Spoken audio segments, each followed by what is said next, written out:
राम राम मंडळी, आजच्या व्हिडिओमध्ये मी तुम्हाला मार्गशीर्ष महिन्यातलं महालक्ष्मी पूजन आणि व्रत कसं करायचं हे दाखवणार आहे। तर मार्गशीर्ष महिन्यातल्या गुरुवारी लवकर सकाळी उठून वगैरे घर आपण आहे ना चांगलं आधी झाडून पुसून घ्यायचं। त्यानंतर आपण जिकडे लक्ष्मी पूजन करणार आहेत तर ती जागा व्यवस्थित स्वच्छ करून घ्यायची।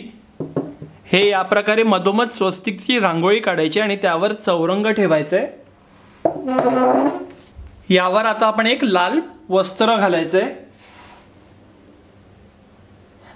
आणि या चौरंगच्या शेजारी सुद्धा आपण रांगोळी काढून घेऊया।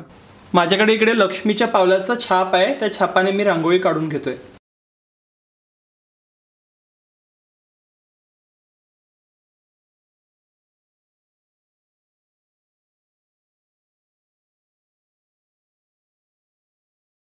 रांगोळी काढल्यावर ती कधी पण कोरी नसते ठेवायची, त्यावर हळद कुंकू वाहून घ्यायचं असते।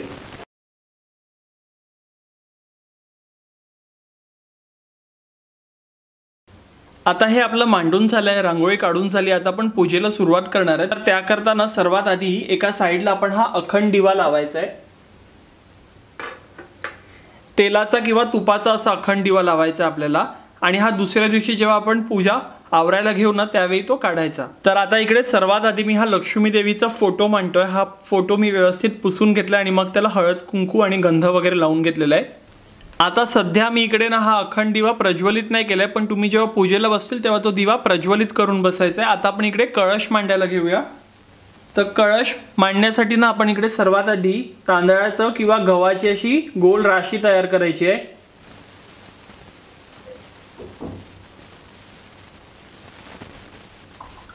आणि आता यावर आपण हा कळश स्थापन करणार आहोत। सर्वात आधी ना आपल्याला या कलशाला हळदी आणि कुंकवाची बोटं उमटवून घ्यायची आहेत। ही बघा अशी 5 दिशेला आपण 5 बोटं उमटवून घ्यायची आहेत, वरून खालती।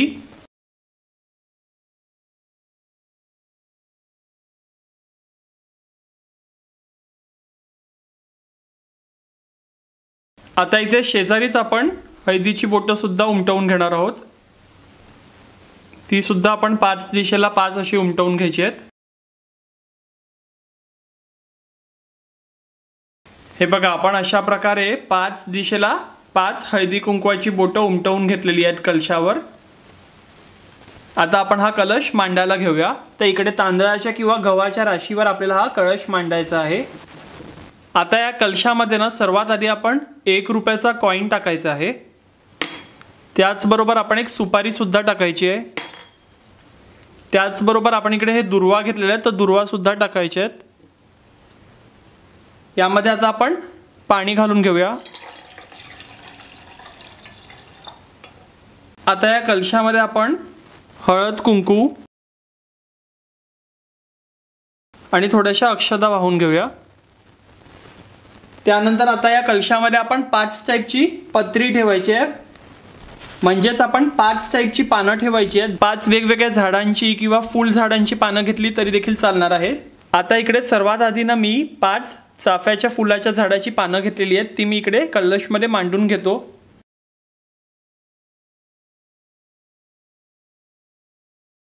सगळी पत्री फुलं व्यवस्थित धुवून पुसून स्वच्छ करून घ्यायची। त्यानंतर जास्वंदाची पानं घेतलेली आहेत 5।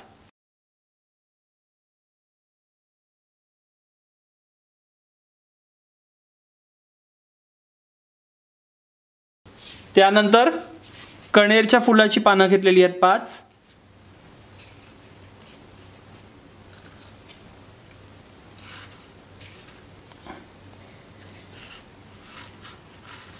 पाच अशोकाची पानं घेतलेली आहेत।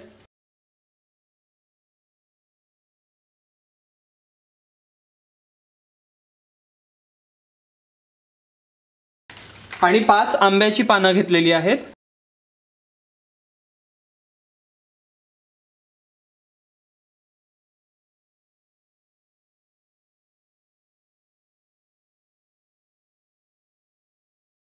तर अशा प्रकारे 5 टाईपची पत्री मांडून झालेली आहे आपली।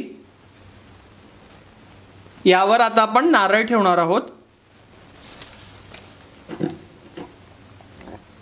या नारळाला ना आपण हळद कुंकू वाहून घ्यायचंय।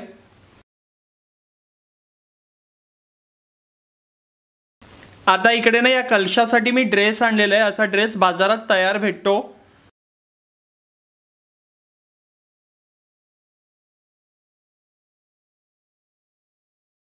इकडे आपला हा ड्रेस या कलशाला घालून तयार झालेला आहे। आता आपण या नारळासाठी मुखवटा आणलेला आहे। असा बाजारात मुखवटा भेटतो, तर तो मुखवटा आपण लावून घेऊया।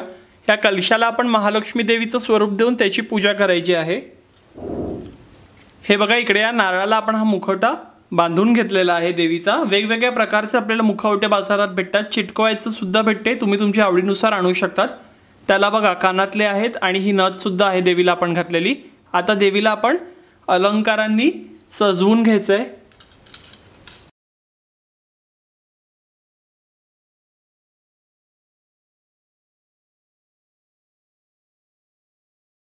बाजारात ना खूप वेगवेगळ्या टाईपचे अलंकार भेटतात, तुम्ही खरे सोन्याचे वापरले तरी देखील चालेल।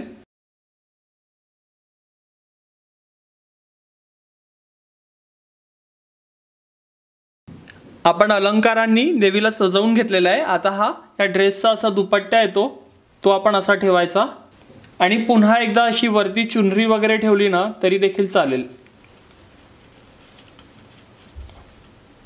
तुमच्या आवडीनुसार तुम्ही देवीला छान असं सजवून घ्या। आता आपण देवीच्या मुखवट्याला हळद कुंकू वाहून घेऊया।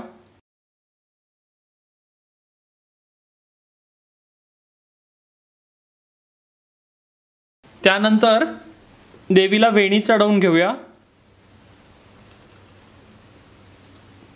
आणि या फोटोला आपण फुलं वाहून घेऊया। देवीला एखादं असं छान सुगंधी फूल घाला।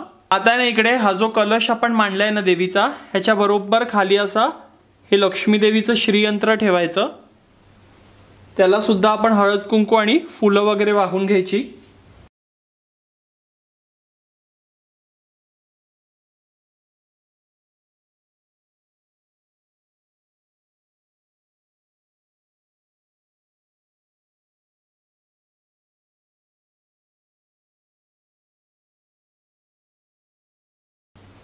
इकडे आपण जो नारळ वापरलाय ना, हा शेवटच्या गुरुवारपर्यंत हा सेम नारळ आपल्याला वापरायचा आहे।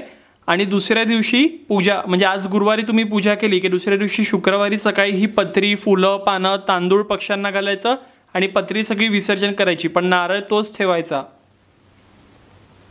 आता आपण इकडे ना देवी पुढे 1 रुपयाचं कॉईन ठेवायचं। हे कॉईन आपण उद्यापनपर्यंत दर गुरुवारी हेच कॉईन वापरायचं आणि त्यानंतर ते तिजोरीत ठेवायचं आपण।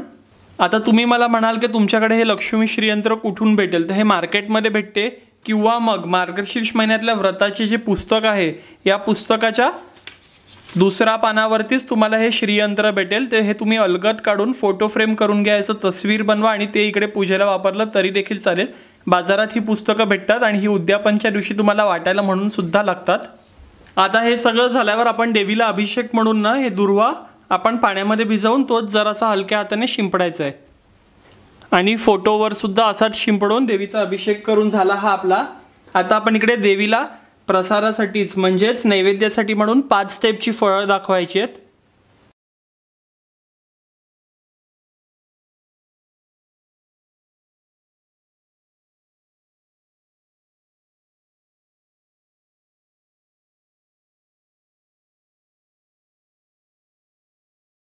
इथे देवीच्या समोर आपण एका वाटीमध्ये दूध आणि साखर घेतलेलं आहे, ते देवीला प्रसादासाठी ठेवायचं आहे। दूध साखरेचा प्रसाद हा मस्ट आहे, कंपल्सरी आहे एकदम, देवीचा एकदम आवडीचा आहे त्यामुळे। त्यानंतर तुमच्याकडे जर अत्तराची बॉटल असेल तर त्या अत्तराच्या बॉटलने आपण देवीला अत्तर शिंपडून घ्यायचं आहे, सुवासिक अत्तर वापरायचं आहे। आता ही सगळी आपली पंचोपचार पूजा करून झालेली आहे। पंचोपचार पूजा म्हणजे स्नान, हळदी कुंकू वाहणे, फूल वाहणे, अगरबत्ती, धूपदीप ओवाळणे आणि नमस्कार करणे, त्यानंतर नैवेद्य अर्पण करून प्रार्थना करणे, ह्याला आपण पंचोपचार पूजा म्हणतात।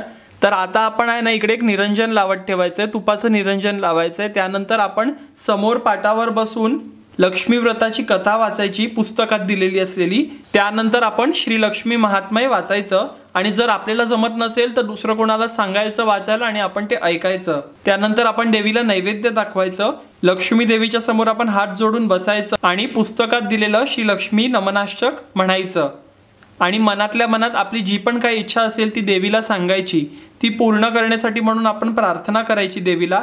त्यानंतर आपण देवीची आरती करायची, मग देवीला अगरबत्ती किंवा धूप ओवाळून घ्यायचं आणि त्यानंतर निरंजन पुन्हा ओवाळून घेऊन साष्टांग नमस्कार करून घ्यायचा आहे।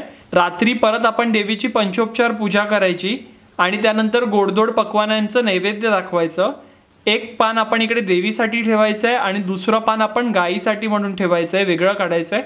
तर गायीचे पाय धुवून तिला हळद कुंकू वाहून तिला ते जेवण आपण द्यायचं आहे। त्यानंतर आपण सर्व कुटुंबांसह आनंदाने आणि प्रेमाने आपण हे प्रसन्न मनाने जेवण, नैवेद्याचं जेवण जे आहे ते जेवून घ्यायचं। दुसऱ्या दिवशी सकाळी उठल्यावर आंघोळ वगैरे झाली की त्यानंतर आपण हे जे 5 टाईपची पानं घेतलेली आहेत ती घरामध्ये आपण 5 दिशेत ठेवायची आहे, 5 वेगवेगळ्या ठिकाणी आपण ठेवून घ्यायची आहेत। कलशातलं जे पाणी आहे ते आपण तलावात, विहिरीत किंवा तुळशीत किंवा समुद्र असेल, नदी असेल त्यात टाकलं तरी देखील चालेल। आणि हे सगळं करायच्या अगोदर आहे ना देवीला हात जोडून प्रार्थना करायची, तिला हळद कुंकू वाहायचं आणि मगच आपण हे सगळं काय करायचंय। त्याच्यानंतर जी आपण ही 5 पानं आहेत ती 5 ठिकाणी ठेवलेली आहेत ती नंतर उचलून आपण जिकडे आपलं निर्माल्य ठेवतो तिकडे ती निर्माल्यात आपण ही 5 टाईपची पानं ठेवून द्यायची। आणि देवी महालक्ष्मीने पद्मपुराणात असं सांगितलं आहे की हे व्रत करणाऱ्यांना मी सुखी करीन। आणि शेवटच्या गुरुवारी आपण उद्यापन जेव्हा करतो ना तेव्हा आपण या कलशामध्ये जे सुपारी, पैसा आणि हा जो नारळ आहे त्याचसोबत सगळी जी फुलं आणि पानांचं निर्माल्य आहे ते एकत्र करून आपण नदीत किंवा तलावात सोडायचं आणि हात जोडून प्रार्थना करून घ्यायची। आता या मार्गशीर्ष महिन्यातल्या लक्ष्मी व्रतासाठी काही विशिष्ट नियम आहेत। हे नियम काय आहेत हे मी तुम्हाला सांगतो। आता हे व्रत का करावे, तर हे व्रत आहे ना आपण धन, मान, कीर्ती, संपत्ती मिळवण्यासाठी व लक्ष्मीची कृपा व्हावी म्हणून करायचं असते। व्रताला प्रथम सुरुवात मार्गशीर्ष महिन्यातल्या पहिल्या गुरुवारी करावी, शेवटच्या गुरुवारी उद्यापन करावे, पूजाविधीसह दर गुरुवारी लक्ष्मी व्रत करावे आणि संबंध वर्षभर दर गुरुवारी देवासमोर बसून श्री लक्ष्मी व्रताची कथा वाचावी व श्री लक्ष्मी महात्म्य वाचावे किंवा ऐकावे। व्रताचे दिवशी दिवसभर उपवास करावा, रात्री कुटुंबियांसोबत मिष्ठान भोजन करावे। गुरुवारी श्री लक्ष्मीची पूजा करताना आणि कथा महात्म्य वाचताना ऐकताना शांत व आनंदी असावे। व्रताच्या दिवशी कुटुंबातील सर्व माणसांनी प्रसन्न वृत्ती ठेवावी, प्रेमाने व गुण्यागोविंदाने वागावे। जेव्हा काही कारणामुळे आपणास व्रताच्या दिवशी पूजन करणे शक्य नसेल तेव्हा ती दुसऱ्यांकडून करून घ्यावी, उपवास मात्र स्वतः करावा। इतर कोणत्याही उपवास असताना हे गुरुवार व्रत आले तर ते व्रत करण्यास हरकत नाही, वाटल्यास रात्री जेवू नये, पूजा करण्यास हरकत नाही। या पोथीचा वाचना श्रवणाचा लाभ शेजारी पाजारी, आप्तमित्र इत्यादी सर्वांना घेऊ द्यावा। मार्गशीर्षातील शेवटच्या गुरुवारी म्हणजेच व्रताच्या उद्यापनाच्या दिवशी 7 शवाशिनींना अगर 7 कुमारिकांना आमंत्रण देऊन घरी बोलवावे आणि त्यांना हळद कुंकू लावावे। पूजा आरती वगैरे आटोपल्यानंतर प्रसाद म्हणून एक फळ व या पोथीची एक प्रत सगळ्यांना देऊन नमस्कार करायचा। हेच व्रताचे उद्यापन। व्रताला सुरुवात मार्गशीर्ष महिन्यातील पहिल्या गुरुवारी करावी। ते न साध्य झाल्यास कोणत्याही महिन्याच्या पहिल्या गुरुवारी व्रताला सुरुवात केली तरी चालेल, पण या व्रताचे उद्यापन मात्र मार्गशीर्ष महिन्यातल्या शेवटच्या गुरुवारीच करावे। लक्ष्मी संपत्ती प्राप्त होण्यासाठी पुरुषांनी यातील श्री महालक्ष्मी महात्म्य अवश्य वाचावे। तर अशा प्रकारे ही मार्गशीर्ष महिन्यातल्या लक्ष्मी पूजनचं व्रत करावे। ही पूजा आपण दर गुरुवारी करायची, सकाळच्या वेळी, संध्याकाळी आणि सकाळी देवीला नैवेद्य दाखवून मग संध्याकाळी आपण जेवून घ्यायचं। त्यानंतर शेवटच्या दिवशी हे व्रत सेम असंच करायचं आणि संध्याकाळी 7 सवाशिनींना बोलवून आपण त्यांना एक एक फळ, एक फूल, हळद कुंकू लावायचं आणि जे पुस्तक आहे त्या पुस्तकाची एक एक प्रत वाटायची। अशा प्रकारे या व्रताचं उद्यापन करावं। त्यानंतर सगळे जे वस्तू आहेत, नारळ, पानं, फुलं, पत्री, ती सगळी आपण विसर्जन करायचं आणि हा जो आपण इकडे 1 रुपयाचा सिक्का ठेवलेला आहे हा सिक्का उचलून आपण तिजोरीत ठेवून द्यायचा। ही जी प्रसादाची फळं आहेत हे आपण गुरुवारच्या नंतर म्हणजे दुसऱ्या दिवशी शुक्रवारच्या दिवशी घरच्यांनीच प्रसाद म्हणून खाऊन टाकायची। तर तुम्हाला हा आजचा आपला मार्गशीर्ष महिन्यातला लक्ष्मी पूजनाचा व्रताचा व्हिडिओ कसा वाटला हे खाली कॉमेंट बॉक्समध्ये मला जरूर कळवा। ही जी आपण इकडे पूजा मांडली आहे ती तुम्हाला कशी वाटली हे खाली कॉमेंट बॉक्समध्ये मला जरूर कळवा आणि अशाच काही छान छान व्हिडिओज पाहत राहण्यासाठी उदरभरणला जरूर सबस्क्राईब करा आणि तुमच्या सगळ्यांचं प्रेम माझ्यावर असंच राहू द्या।